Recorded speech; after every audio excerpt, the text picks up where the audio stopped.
ನಮಸ್ಕಾರ ವೀಕ್ಷಕರೇ, ಮನಸ್ಸಿನ ನಿಲ್ದಾಣಕ್ಕೆ ಸ್ವಾಗತ. ನಿಮಗೆ ತೃಣವರ್ತ ಯಾರು ಮತ್ತು ಅವನ ಪೂರ್ವಕತೆ ಏನು ಅಂತ ಗೊತ್ತಿದೆಯಾ? ಇಲ್ಲ ಅಲ್ವಾ? ಬನ್ನಿ, ನಾನಿವತ್ತು ನಿಮಗೆ ಅದೇನು ಅಂತ ಹೇಳಿಬಿಟ್ಟು ತಿಳಿಸ್ಕೊಡ್ತೀನಿ. ಪಾಂಡ್ಯ ದೇಶದಲ್ಲಿ ಸಹಸ್ರಾಕ್ಷನೆಂಬ ಹೆಸರಿನ ರಾಜನಿದ್ದನು. ಅವನು ನರ್ಮದಾ ನದಿಯ ತೀರದಲ್ಲಿ ತನ್ನ ರಾಣಿಯರೊಡನೆ ಜಲಕ್ರೀಡೆ ಆಡ್ತಾ ಇದ್ದ. ಅಲ್ಲಿಗೆ ದುರ್ವಾಸ ಋಷಿಗಳು ಬಂದರು. ಮಹರ್ಷಿಗಳು ಆಗಮಿಸಿದರೂ ರಾಜನು ಅವನಿಗೆ ನಮಸ್ಕರಿಸಲಿಲ್ಲ. ದೂರ್ವಾಸರು ಕೋಪಗೊಂಡು ರಾಕ್ಷಸನಾಗೆಂದು ಶಾಪವನ್ನು ಕೊಡುತ್ತಾರೆ. ರಾಜನು ಮಹರ್ಷಿಗಳ ಕಾಲಿಗೆ ಬಿದ್ದು ಶಾಪ ವಿಮೋಚನೆಗೆ ಪ್ರಾರ್ಥಿಸಲಾಗಿ ದಯಾಮಯರಾದ ದೂರ್ವಾಸರು ಹೇಳುತ್ತಾರೆ, ಭಗವಾನ್ ಶ್ರೀಕೃಷ್ಣನ ಸ್ಪರ್ಶ ಎಂದು ನಿನಗೆ ಆಗುವುದೋ ಅಂದು ನಿನ್ನ ಶಾಪ ವಿಮೋಚನೆ ಆಗುವುದು ಎಂದು.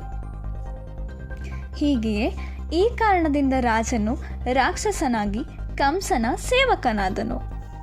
ದ್ವಾಪರ ಯುಗದಲ್ಲಿ ತೃಣವರ್ತನನ್ನು ಕಂಸನು ಹುಟ್ಟಿದ ನವಜಾತ ಶಿಶುಗಳನ್ನೆಲ್ಲ ಕೊಂದು ಬರಲು ಆಜ್ಞೆ ಮಾಡಿದನು.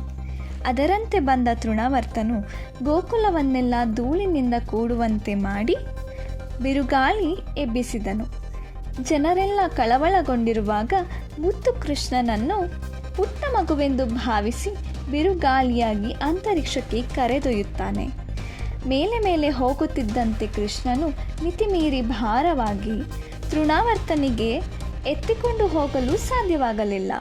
ರಾಕ್ಷಸನ ವೇಗವು ಕುಸಿಯುತ್ತಾ ಹೋದಂತೆ ಕೃಷ್ಣನು ಅವನ ಕುತ್ತಿಗೆಯನ್ನು ಬಲವಾಗಿ ಒತ್ತಿ ಹಿಡಿಯುತ್ತಾನೆ.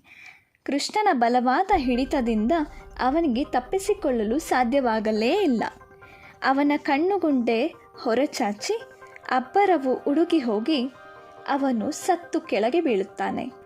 ಇದರಂತೆ ದೂರ್ವಾಸರು ಕೊಟ್ಟ ಶಾಪ ಆ ರಾಜನಿಗೆ ಕೃಷ್ಣನ ಸ್ಪರ್ಶವಾದೊಡನೆಗೆ ವಿಮೋಚನೆಯಾಗುತ್ತದೆ. ಈಗ ಗೊತ್ತಾಯ್ತಾ ತೃಣವರ್ತ ಯಾರು, ಅವನಿಗೂ ಕೃಷ್ಣನಿಗೂ ಏನು ಸಂಬಂಧ ಅಂತ? ಹರೇ ಕೃಷ್ಣ.